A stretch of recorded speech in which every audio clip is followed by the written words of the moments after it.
왕 중의 왕, 1인 지배 시대. 그걸 한동훈 장관이 지금 하고 있는 거예요. 전혀 그렇지 않습니다. 시행령으로 법률을 무력화에 탄다는 식으로 얘기하는 것은 법에도 맞지 않고 상식에도 맞지 않는 이야기입니다. 자고 있는데 느닷없이 군인들이 총 들고 들어와서 사이로 넘어온 게 아니기 때문에 그 사람만 알았고요. 개고생하셨죠. 민간인 납치에 대한 구제는 없었던 거예요? 추석을 열흘 앞둔 임진각. 북녘 고향을 그리는 망배단에 80대 노인이 국화꽃을 올려둡니다. 이어지는 발길은 늘 그곳을 향합니다. 철조망 너머 먼 산. 올해도 마음으로만 또 눈으로만 산을 넘었습니다.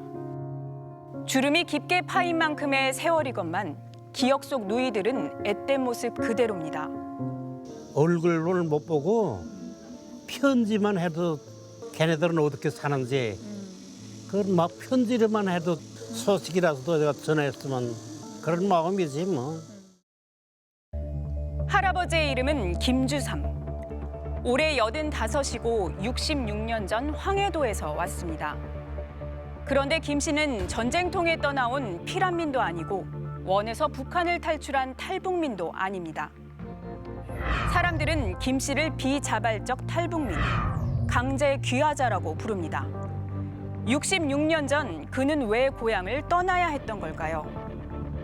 아직도 기억이 생생한 1956년 10월 10일, 그날로 돌아가 보겠습니다. 황해도 용영군 용정리의 작은 마을. 당시 19살이던 김주삼 씨는 군대에 끌려가지 않기 위해 나이를 속이고 중학교에 다니고 있었습니다. 홀로 자식들을 키우던 어머니가 병원 야간 근무를 나가고 여동생 3명과 함께 자고 있는데 자정 무렵 갑자기 집에 총을 든 군인들이 들이닥쳤습니다. 남한에서 보낸 북파 공작원들이었습니다. 나하고 내 동생들하고 집에서 자고 있었어. 자고 있는데 느닷없이 군인들이 들어와서 총 들고 들어와서 총을 들고 아유 총 들었지 그럼. 총 들고 들어와서 싹 보더니 내가 제일 크거든. 나만 데리고 끌고 나온 거야. 이들은 다짜고짜 김 씨를 끌고 가 목선에 태웠습니다. 바다 건너 백령도를 거쳐 도착한 곳은 서울 구로구 오류동의 공군 제25 첩보부대. 우리 집이 바닷가에서 얼마 안 떨어졌거든. 바다로 나와서 그것도 배 타고 정신없지 뭐. 한참 있을 때 백령도에 왔더라고. 밤이야 그것도 밤. 네네네. 백령도에 왔다가 오류동으로 간 거지. 당시 이 부대에서 수송대원으로 일했던 임중철 씨도 김 씨를 처음 본 그날을 기억합니다. 낯선 총각의 학생 같은 게 하나 와 있어. 좀 이상한 쳐다보고 보니까 누구냐고 물어봐도 다들 시시하면서 그 세월이 흐르다 보니까 자연적으로 입이 나온 거야. 그러니까 납치해 언어라고. 제가 그때 19인가 돼서 순자령을 잡아왔어. 부대에서는 군사 기밀 정보를 털어놓으라며 김 씨를 신문했습니다. 하지만 학생이던 김 씨가 그런 정보를 알고 있을 리 없었습니다. 아 신문 받을 적에 물어봤죠. 다 물어봤지 뭐. 군부대가 어디 있느냐, 다리가 어디 있느냐, 뭐 그런 것들 다 물어봐서 아무것도 모르지. 근데 거기서 끝이 아니었습니다. 국군 첩보대 조사가 끝나자 미군 첩보대로 넘겨졌습니다. 미군 부대에서도 또 그런 신문이야. 똑같은 그런 것만 또 다 얘기하고. 이렇게 2달. 아무것도 모르는 민간인을 납치했다는 게 확실해졌는데도 군은 김 씨를 풀어주지 않았습니다. 막사 한 칸을 배정하고 수송대에서 온갖 허드렛 일을 시켰습니다. 수송부라고 있잖아요. 차 정비하는데 네네네. 거기에서도 잔심부림 많이 하고 그랬지. 연장 가져와라 하면 가져오고 이거 다 갖다 닦으라 하면 다 닦고. 돈 한 푼 받지 못하고 기약 없는 억류 생활이 시작된 건데요. 김 씨는 매일같이 고향을 그리워하며 눈물을 흘렸다고 합니다. 부대 옆에 철조망이 있는데 철조망을 붙잡고서 안쪽으로 앉아서 우는 거를 내가 여러 번을 봤어. 내가 가서 달래주고 야 너 지금 혼자 날개가 있으면 날아가지만 그렇지도 못하고 참아야지 어떡하냐. 그렇게 꼬박 3년. 김 씨는 1959년 6월에서야 부대에서 풀려났습니다. 그 사이 김 씨의 본적은 황해도에서 서울 구로구 오류동으로 바뀌어 있었습니다. 문관, 부대 문관. 그 사람네 집이 그 오류동에서 얼마 안 떨어졌거든. 근데 그 사람네 집으로 내가 주소를 만들어 놓은 거지. 그것도 이제 부대에서 다 이제 이렇게 해라 해서 한 거지. 자신도 모르는 사이 분이 그를 귀하자로 만들어버린 겁니다. 상식적으로 그 누가 본다고 하더라도 그 뭐 불법 행위, 범죄 행위 명백하겠죠. 뭐 납치 감금죄 이런 거에 해당된다라는 거, 뭐 교전 상황도 아닌데 군인도 아니고 어떤 민간인, 어린 그 민간인을 이렇게 납치 온다는 것은 뭐 그야말로 헌법에 반하고 뭐 국제법과 어떤 인륜에 반하는. 비자발적 탈북민, 강제귀화자, 김주삼 씨를 부르는 용어들입니다. 낯설게 들리시죠? 당연합니다. 북파공작원에게 납치돼 강제로 남한에 정착해야 했던 이들은 소문만 있을 뿐 실존 인물은 좀처럼 드러나지 않았기 때문입니다. 김 씨의 지난 66년을 되짚어보면 그 이유를 짐작할 수 있습니다. 내가 배운 게 있어. 말 재주가 있어. 그 막노동 하기 시작한 거지. 그냥 일거리 있으면 나무 심고 나무 캐고 하는 거 그것도 고생 바가지로. 목도가 뭔지 알아요? 모르죠? 이렇게 드는 거? 둘이서 이렇게 미는 거야. 아유, 말도 못했지. 이젠 난 괜찮아, 이제는. 근데 그때는 얘가 이렇게 부었었어, 얘가. 부대에서 풀려났지만 돈도 없고 배울 수도 없었습니다. 같은 황해도 출신의 부인을 만나 쉬는 날 없이 함께 일했지만 형편은 나아지지 않았습니다. 경기 고향 원당과 벽제, 내유동, 법곶동, 덕이동. 이를 찾아 떠돌다 보니 20년 세월에 이사만 15번. 모두 남의 땅에 비닐하우스를 짓고 살았습니다. 말도 못하게 다녔어, 이사. 이게 우리 땅이 아니기 때문에 그러니까요. 남의 땅에다 도지 얻어서 하다 보면 조금 더 괜찮은 데로 옮기고 근데 멀리는 못 가고 그냥 거기서를 갔다 갔다 하는 거예요. 사는 곳을 옮길 때마다 담당 형사도 바뀌었습니다. 국가에게 김주삼 씨는 북한 출신의 감시 대상일 뿐이었습니다. 그 경찰 형사들이 와서 신발 신고 들어와서 이거 다 이렇게 쳐다보고 무슨 연락하는 거 없나 뭐 그런 거 보는 거 같아. 이렇게 다 둘러보고. 담당 형사들이 꼭 밝히더라고 한 번씩. 20년 전 간신히 임대 아파트에 들어와 한 달에 40만 원씩 나오는 기초생활수급비로 버티고 있지만 여전히 김 씨의 삶은 고됩니다. 재작년까지 고문수. 병 100원짜리 병. 그거 주소로 다니고 그랬잖아. 시커먼 그릇만 끌고 마냥 돌아다니면 밤에도 이사 가는 집 같은 거 만나면 또 뭐 내놓으면 가져오고 뭐 냄비도 가져오면 갖다 팔고. 병 죽고 그러면은 한 달에 얼마를 버는 거예요, 그러면? 아유, 하루에 한 20개 줄 때가 제일 많아. 그럼 얼마예요? 2,000원이지. 2,000원. 하루 세끼 챙기기도 버거운 형편. 무료 점심을 주는 복지관이 고마워 음식은 절대 남기지 않습니다. 아, 다 이렇게 말아 드세요? 왜 이렇게 드시는 거예요, 아버님? 음식을 남기면 안 된대. 나는 반찬이 남는데 이 양반은 하나도 없어. 아까워서 그러시는 거예요? 아까워. 이게 영양제는 안 걸려. 하루에 한 끼를 이렇게 먹으면. 밖에서 음식을 사 먹는 건 평생 사치라 여겼습니다. 처음으로 비싼 돈 주고 사 먹어 잊을 수 없는 음식. 짜장면입니다. 제일 비싼 거 먹어보신 게 뭐예요, 아버님? 짜장면 제일 비싸거든. 짜장면은 오죽하면 부부를 감시하던 정복과 형사마저 안타까워할 정도였습니다. 98년부터 아마 다 제가 그때 담당할 때예요. 탈북자들이 그 양반만 있는 게 아니고 또 다른 양반도 있는데 보니까 그 양반이 제일 그 눈에 띄어서 사이로 넘어온 게 아니기 때문에 그런 사람만 알았고요. 너무 노출되면 또 안 되니까요. 대고생하셨죠. 고생했습니다. 너무. 김 씨 부부에겐 몇 안 되는 따뜻한 손길이 돼주기도 했습니다.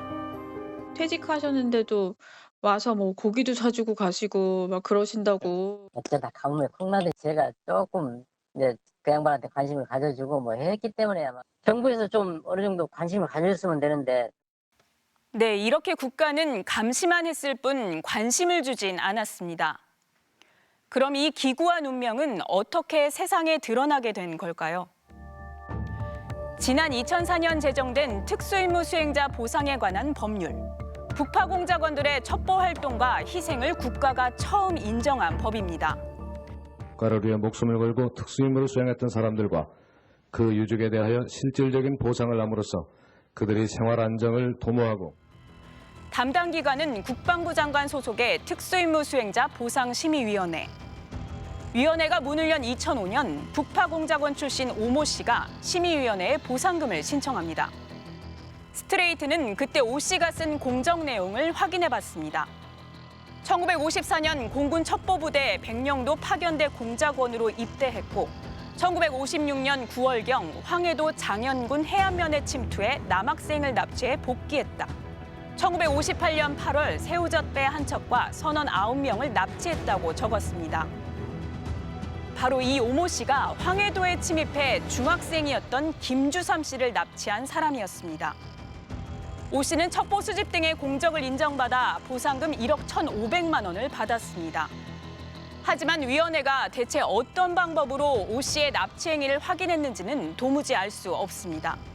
당시 남학생 납치 사건은 아예 조사조차 하지 않았기 때문입니다.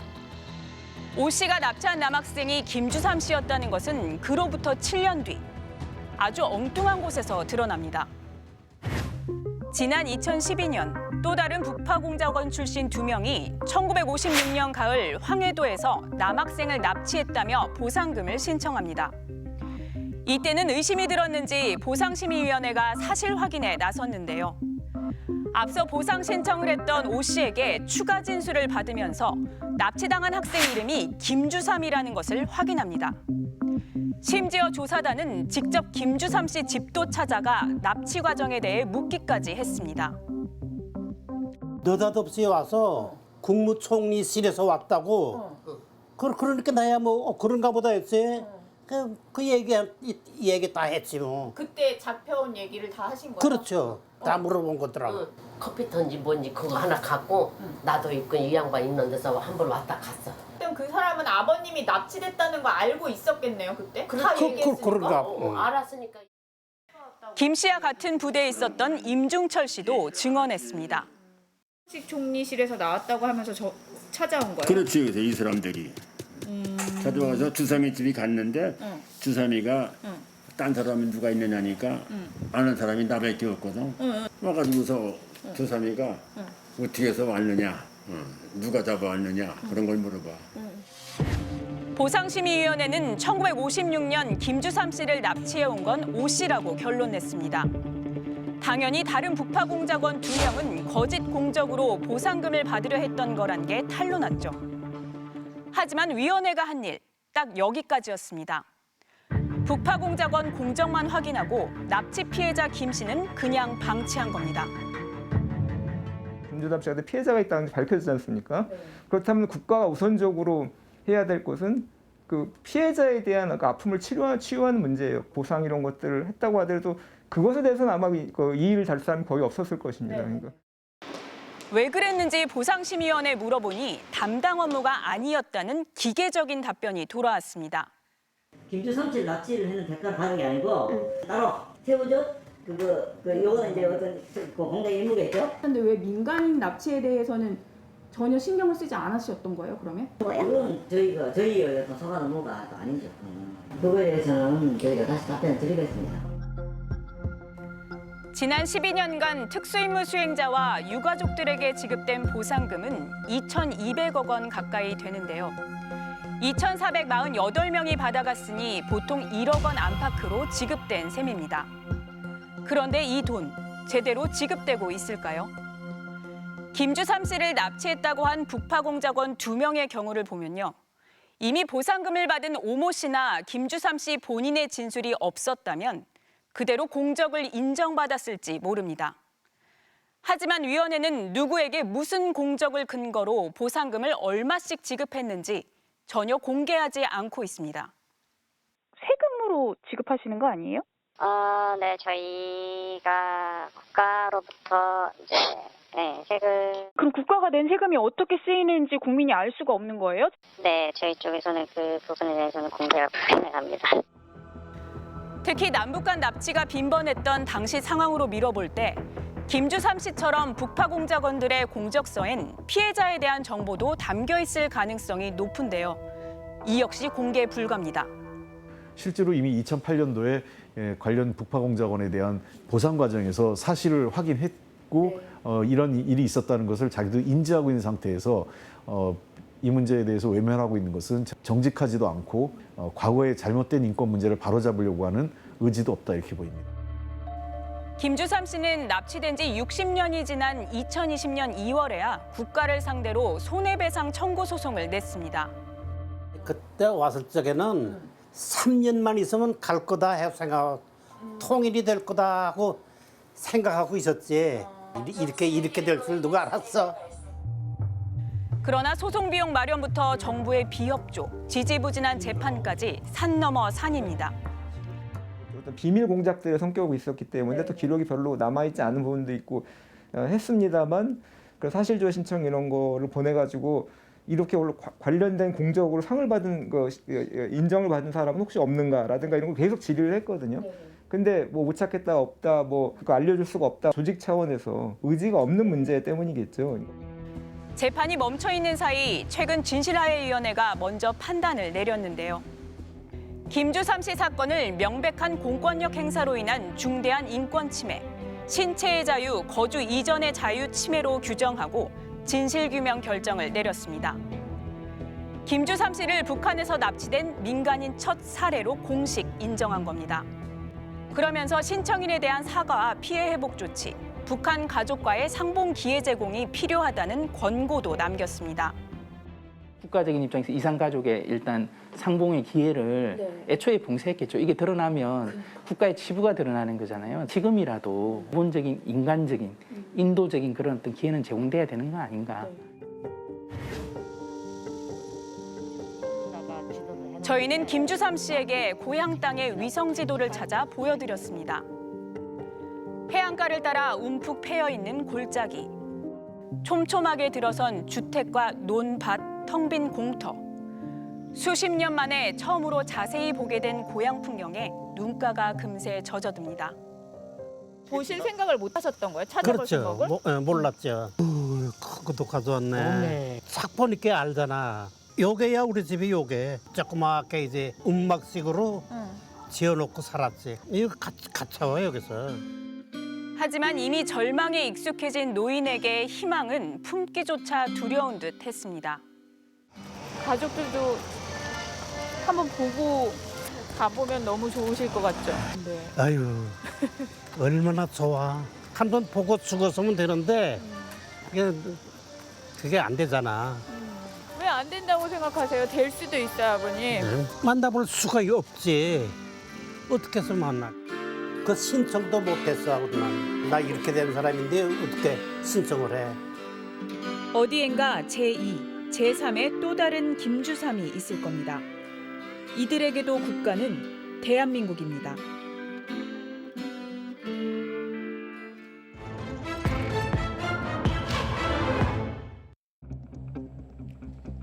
지난 7월 말 국회 본회의장. 여야 간 팽팽한 긴장감 속에 새 정부 들어 처음으로 대정부 질문이 열렸습니다. 문재인 정부의 마지막 법무장관이었던 민주당 박범계 의원이 한동훈 현 장관을 상대로 공세에 나섰습니다. 업무는 없는데 직위는 만들었어요. 이게 꼼수입니다. 이게 법치농단이에요. 저는 그렇지 않다고 생각합니다. 외향은 법치를 띠고 있지만 실제는 반법치다 이 말입니다. 저는 거기에 동의하지 않습니다. 한치도 물러서지 않는 한 장관의 반격. 두 사람의 충돌은 급기야 신경전으로 번졌습니다. 제 질문에 그렇게 피하지 마시고. 아니 피하는 게 아닙니다. 이미 왕 중의 왕, 1인 지배 시대. 그걸 한동훈 장관이 지금 하고 있는 거예요. 전혀 그렇지 않습니다. 아니면 답니까? 아니라 하면 다예요. 정권 교체로 공수가 뒤바뀐 전현직 법무장관들의 기싸움. 바로 현 정부 들어 법무부에 신설된 이 조직 때문이었죠. 인사정보관리단. 기존 청와대의 공직자 인사검증 권한이 고스란히 옮겨진 장관 직속기구인데요. 법적 근거도 없는 이 조직을 정부가 마음대로 만들었다는 게 가장 큰 논란입니다. 정부가 직접 법률엔 손을 댈 수는 없으니 시행령이라는 수단을 동원해 꼼수를 부렸다는 지적입니다. 인사정보관리단뿐이 아닙니다. 법계적으로 축소됐던 검찰의 수사 범위를 다시 확대하고 경찰 안팎의 반발을 무릅쓴 채 행정안전부의 경찰국 설치를 강행한 것도 모두 시행령을 통한 조치였습니다.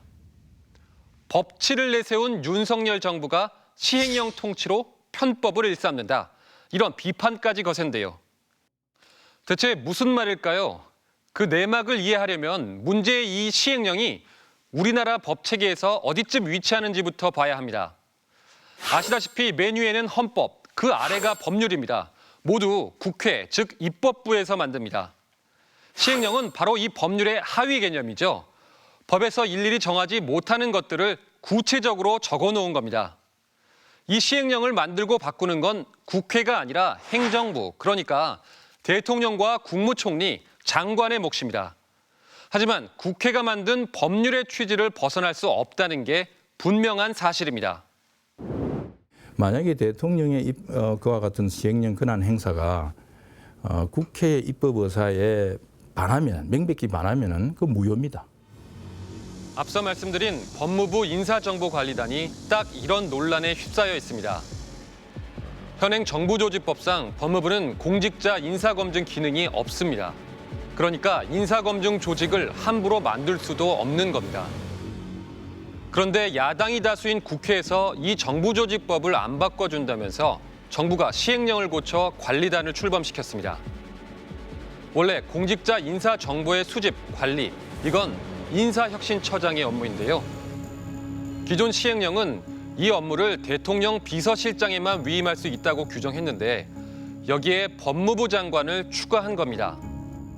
법무부의 논리라고 한다면은 그 인사검증을 할 수 있는 기구를 법무부에 설치해도 되고 국방부에 설치해도 되고 과학기술부에 설치해도 가능하다라는 논리가 돼버립니다. 우리 행정조직의 기본 원칙을 저버린 것이고 권력의 분산이라는 원칙에도 어긋나는 것이라고 봐야 될 것입니다. 한동훈 장관은 법적인 문제가 없다고 합니다. 이 업무는 새로 생긴 업무가 아니라 과거에 민정수석실에서 계속 해오던 업무입니다. 제가 이 일을 하는 것이 잘못이라면 과거 정부에서 민정수석실에서 했던 인사검증 업무는 모두 위법입니다. 하지만 논란의 핵심은 인사검증이란 업무 자체의 잘잘못이 아니죠. 이 업무를 맡기는 절차에 위법이 있냐 없냐 하는 문제인데 논점이 빗나간 해명으로 보입니다. 정부는 왜 이렇게까지 하면서 법무부에 인사검증을 맡기려 할까요? 사실 인사정보관리단은 인적 구성에서 이미 도마에 올라 있습니다. 이른바 윤석열 사단으로 통하는 이동균 부장검사를 비롯해 대통령직 인수위 출신의 검사 3명이 모두 인사검증의 핵심 실무를 담당합니다. 그러다 보니 국무총리와 장차관 등 고위공직자 7천여 명의 인사가 검사들 손에 달렸다. 이런 비판까지 받고 있습니다. 인사검증 목적으로 수집된 민감한 정보가 악용될 우려마저 나오는데요. 법원의 영장에서만 알 수 있는 그 검증자들의 재산 형성 과정이라든지 재산 거래 관계도 면밀히 알 수가 있습니다.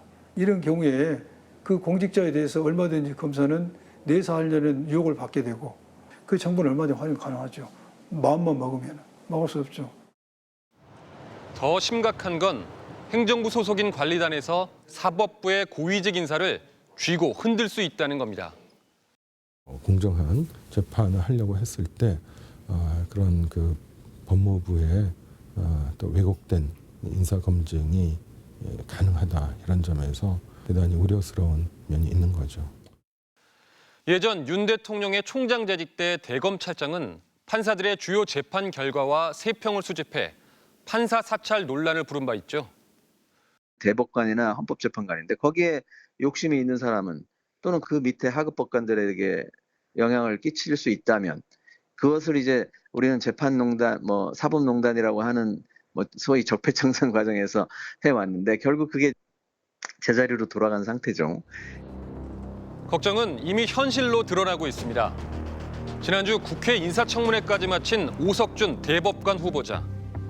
서울법대 1년 선배인 윤 대통령과 별 친분이 없다고 했다가 술자리를 같이 했던 일이 드러났습니다. 윤석열 대통령과 그 자리에서 자주 봤다라고 하는 목격자가 있어서 제가 저걸 보여드린 겁니다. 예. 인정하십니까? 저 집에 같이 둘이 가서 하여간 둘이든 셋이든 같이 있었던 것은 제 기억으로는 2번 정도나요? 이런 오 후보자마저도 법무부가 법관 인사에 관여하는 데 부정적인 입장을 보였습니다. 소속의 검찰 인사들이 많이 있다 보니 대법관이나 대통령 임명하는 헌법재판관 그런 대상자인 경우에 법무부에서 하는 것은 적절치 않다는.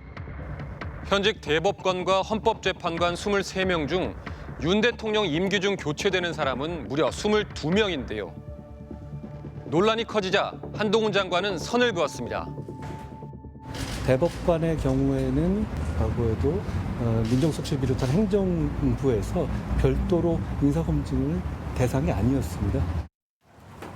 고위법관의 인사검증은 안 하겠다는 건데 현재 규정으론 얼마든지 마음을 바꿀 수 있죠. 아까 대법관 검증을 제외한다는 건 내 계획이란 표현을 썼어요. 내 계획. 그거는 한동훈 장관의 계획이 있으면 안 돼요. 법령상의 근거와 기준이 있어야 됩니다. 그런가 하면 검수완박이니 검수원복이니 하는 검찰 수사권 다툼도 이 시행령을 매개로 다시 가열되고 있습니다. 현 정부 출범 직전이었던 지난 4월로 가보겠습니다. 당시 국회는 검찰청법을 개정했는데요. 검찰이 수사할 수 있는 범위를 부패범죄, 경제범죄 등 대통령령으로 정하는 중요범죄 이렇게 바꿨습니다. 기존 6대 범죄 가운데 부패와 경제 딱 2가지만 남긴 겁니다. 그런데 새 정부는 시행령을 통해 이걸 상당 부분 되돌립니다. 원래 경찰의 수사 영역이었던 마약 유통과 조직폭력 등도 경제범죄다. 또 법 개정에서 제외됐던 공직자 직권남용과 금권선거 역시 부패범죄라며 검찰 수사 범위에 다시 포함시켰습니다. 대국민 홍보 효과가 큰 강력범죄와 정관계 인사들을 겨냥한 수사권을 검찰이 다시 가져간 셈인데요. 이게 어떻게 가능했을까요? 검찰청법 조항에 이 한 글자 등이라는 표현이 있으니까 시행령에다 다른 범죄들을 추가해도 된다는 게 법무부의 주장입니다. 검찰청법의 개정 목적은 뭐죠? 수사권 축소잖아요. 그리고 적어도 6대 범죄에 포함됐던 공직자 범죄라든지 선거 범죄는 일부러 삭제한 거잖아요. 그렇기 때문에 그 2가지는 등 안에 들어갈 수가 없는 거예요. 여기서 그치지 않습니다. 검찰청법 조항 뒷부분에 중요 범죄라는 문구를 근거로 다른 범죄들도 대거 수사 범위에 넣었습니다. 사법 질서를 저해하는 범죄가 중요 범죄라며 무고와 도주, 증거인멸, 위증 등도 포함시킨 겁니다. 하지만 법 개정 당시의 취지는 검찰이 부패와 경제범죄만 수사해야 한다는 것이었습니다. 검사가 부패 범죄와 경제 범죄에 한하여 수사를 개시할 수 있도록 한다는 입법의 취지에는 다름이 없습니다. 법무부는 심지어 지난주에도 검찰의 수사 범위를 늘렸습니다. 기존 검찰청법 시행령에 따르면 검사는 경찰로부터 넘겨받은 사건에 대해 특별한 경우에만 보완 수사를 할 수 있습니다. 혐의와 무관한 먼지털개식 수사를 못하게 한 겁니다. 그런데 정부는 지난 1일 차관회의에서 보완 수사 관련 조항을 통째로 삭제한 시행령 개정안을 통과시켰습니다. 이렇게 되면 검찰은 동일한 피의자에 대해 원래 입건된 사건 말고도 다른 혐의까지 무제한으로 들여다볼 우려가 커집니다. 형사소송법이 제한하고 있는 이른바 별건 수사입니다. 검찰청법에 직접 관련성 이런 걸 집어넣는 이유가 별건 수사 같은 거를 방지하기 위한 건데 그리고 직접 수사권을 제한하기 위한 건데 그야말로 자의적으로 언제든지 직접 수사권을 확대하겠다라고 하는. 그럼에도 정부는 법률에서 위임한 시행령 권한을 행사한 것이니 전혀 문제가 없다는 입장입니다. 쉽게 말해 법대로 했다는 겁니다. 국회가 만든 법률이 그렇게 돼 있는 건데 그 법률대로 하는 것을 뭐 시행령으로 법률을 무력화해 한다는 식으로 얘기하는 것은 법에도 맞지 않고 상식에도 맞지 않는 이야기입니다. 정말 이렇게 해도 되는 걸까요? 시행령은 마지막 관문인 국무회의 통과에 앞서 먼저 법제처의 심사를 받아야 합니다. 상위법과 충돌하지 않는지 살피는 겁니다. 그런데 법제처는 최근 논란으로 떠오른 시행령들 모두 문제가 없다고 판단했습니다. 법적으로 문제가 없다는 법제처 판단까지 돼서 시행 중인 사안입니다. 충분히 법적인 근거가 있고 이완규 법제처장의 검수를 받았다. 초록은 동색 아닙니까? 초록은 동색이란 평가를 받은 이완규 법제처장. 윤석열 대통령과 대학 동기이자 검찰 출신입니다. 검찰총장 시절 윤 대통령이 직무배제 징계를 받았을 때 변호를 맡았을 정도로 가까운 사이입니다. 변호를 했던 이력이 있기 때문에 그것 자체가 이제 논란이 있을 수밖에 없는 그런 상황이긴 하죠. 결국 이제 좀 편향된 그런 법 해석을 가능하게 만들고 있는 거 아니냐는. 이 같은 비판에 이 처장은 법제처가 정쟁에 휘말리는 곳이 아니라며 반박하는데요. 하지만 논란이 된 시행령들에 대한 판단 기준을 밝힌 이 말 들어보시죠. 지난 정부에서는 검사의 수사권을 굉장히 제한하는 정책을 가졌던 정부였습니다. 그 정부에서는 그렇게 줄인 거죠. 그렇지만 이제 정부가 바뀌었지 않습니까? 그래서 새로운 정부에서는 다른 정책을 가질 수도 있지 않습니까? 다른 생각을. 엄격한 법률적 해석에 충실해야 할 법제처가 마치 정치적 고려를 했다는 의미로 들리는데요. 이렇게 되면 국회 의석을 놓고 다투는 총선이 무슨 의미가 있냐는 말까지 나옵니다. 그야말로 시행령 횡포다 이렇게 국회 입법 권한을 무시하고 민주주의의 기본 원리인 승권 분리 원칙을 침해한 것이다. 사실 현 집권 여당도 과거엔 시행령 통치를 막으려 했습니다. 박근혜 정부 시절이던 지난 2015년 당시 유승민 새누리당 원내대표가 국회법 개정안을 발의했는데요. 국회가 시행령 수정을 요구하면 정부는 이를 받아들인 뒤 국회에 보고해야 한다는 내용입니다. 이 법안은 압도적인 찬성으로 본회의를 통과했습니다. 국회법 일부 개정 범죄란 대안은 가결되었음을 선포합니다. 비록 박근혜 당시 대통령이 거부권을 행사해 좌절된 법안이지만 지금 여당의 간판이 된 의원들도 당시엔 공개적으로 찬성 의사를 밝혔습니다. 어떻게 보느냐에 따라서 위헌적 요소가 가감이 될 수 있기 때문에 저는 이 법이 그냥 통과되기를 바랍니다. 권성동 국민의힘 원내대표는 당시 대통령의 거부권 행사에 불만을 드러내기도 했습니다. 의원총회에 나가 대통령의 뜻을 존중해야 하지만 국회법 개정안의 위헌성 지적은 납득할 수 없다고 발언한 겁니다. 그때 그 법안과 비슷한 내용으로 지난 6월 조웅천 민주당 의원이 국회법 개정안을 발의했는데요. 신정부 시작이 되고 잘 아시다시피 법으로 안 되는 거는 시행령으로 하겠다. 입법권을 침해한 거고 상권 분립을 침해한 거다. 7년 전엔 전폭적으로 찬성했던 국민의힘. 지금은 입장이 180도 바뀌었습니다. 국정 발목 잡기라며 펄쩍 뛰고 있습니다. 행정부를 흔들어 보겠다는 것이 바로 국회법 개정의 본질입니다. 윤석열 대통령도 거부권을 시사했습니다. 시행령에 대해서 수정 요구권 갖는 거는 그건 좀 위헌 소지가 많다고 보고 있고요. 미국에선 의회가 행정부의 시행령을 위법으로 판단하면 상하원이 합동으로 불승인을 의결할 수 있습니다. 대통령이 거부권을 행사하더라도 상하원을 합쳐 제적의원의 3분의 2 이상이 재의결하면 시행령은 완전 폐기됩니다. 우리의 입법 의사는 이것이다라고 3분의 2의 가정다수로 통과시키면은 그때는 대통령의 거부권이 이제 무산되는 거죠. 헌법상 권력 분립 질서를 훼손하지 않으면서 국회가 나름대로 이제 좀 통제할 수 있는 그런 것이다. 시행령을 둘러싼 논란, 과거에도 종종 있었습니다. 문재인 정부는 최저임금을 높이기 위해 시행령을 활용했다 야당의 반발을 불렀고요. 박근혜 정부는 세월호 특별조사위원회 요직에 공무원을 파견해 중립성 시비를 일으켰고, 이명박 정부 땐 4대강 추진 과정에서 시행령으로 예비 타당성 조사를 면제했습니다. 당시에도 정치권이 요동치긴 했지만 검찰과 경찰 등 이른바 사정기관을 둘러싼 여야 간 대치는 극단으로 치닫고 있습니다. 완전히 그 공통분모가 없는 양쪽의 세계관이 존재하다 보니까 검찰 수사권을 어떻게 할 것이냐, 그러면 경찰의 역할이나 이런 것들을 앞으로 어떻게 볼 것이냐에 대해서는 화해와 뭐 이런 협치는 불가능한 거죠. 시행령을 앞세운 정부의 거침없는 행보는 이제 주요 민생 입법에도 타격을 입히고 있습니다. 지난해 천신만고 끝에 국회를 통과해 올 초부터 시행 중인 중대재해처벌법.